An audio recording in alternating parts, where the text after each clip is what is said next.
Thank you, Mr. Chairman, and thank you, Chair White, for being here today. I'm a small business owner. I live in Texas. Now, last year you testified that the markets are not rigged. In July of 2014, a staff member from the Federal Reserve Bank of Chicago issued a research paper titled Recommendations for Equitable Allocation of Trades in High-Frequency Trading Environments. Now, first question, are you aware of this paper? I do recall the paper. It's a year ago, right? Approximately, yeah. Right. A second question, does the Federal Reserve Bank of Chicago have any regulatory responsibility for the conduct of equity markets? Not to my knowledge. Did you ask Chair Yellen or the President of the Federal Reserve Bank of Chicago to write this paper? No. And has the staff of the Division of Trading and Markets analyzed the paper's 9 recommendations, and does the division have concerns with any of the recommendations? The answer to that is certainly to a degree. The staff analyzed it because I asked the staff about it, and they had a number of comments about it. I can't give you the details. I sit here right now, but certainly they have analyzed it. You have any concerns? About the study or about the? Well, with some of the recommendations. I mean, I think the answer to that is yes, but I have to get back in and look at what that is so I can be more specific for you. I think we'd like to hear what they are. Happy to do it. All right.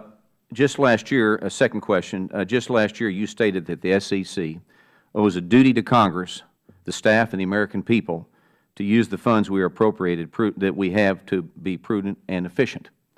Now, do you believe the SEC has a responsibility to demonstrate that it is a good steward of its current resources before it asks for additional funding?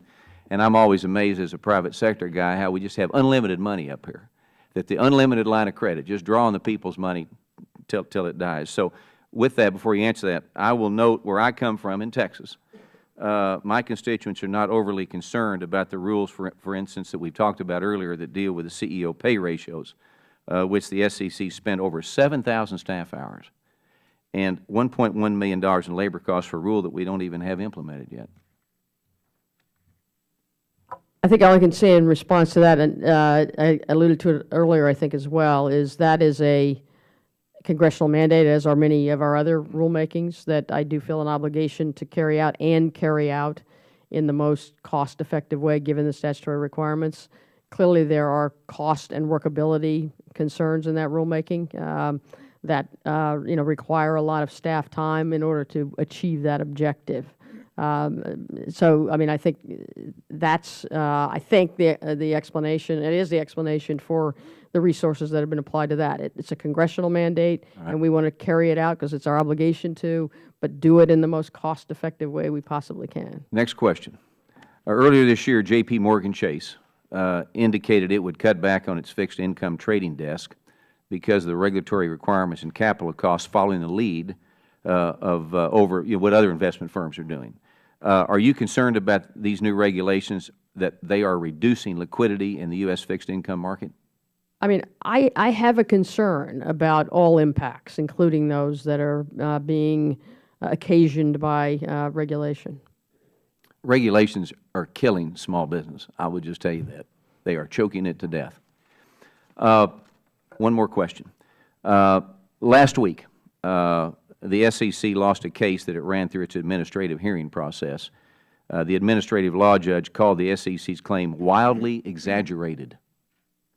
Will the SEC enforcement staff who did this, who received bonuses for bringing that case, will they have to pay them back? Because I've listened to your testimony today that you're short of funds to get the job done. If they paid that back, that would help your cash flow, wouldn't it? I guess I have to say at the outset that that case may come to me on appeal, so I can't really talk about the specifics of it. We're also limited by various civil service rules and other things in terms of what we might be able to do in that space were we to take a decision to do that, but I'm not commenting on the merits or demerits of that situation. Well, right now it's been deemed wildly exaggerated. I heard that.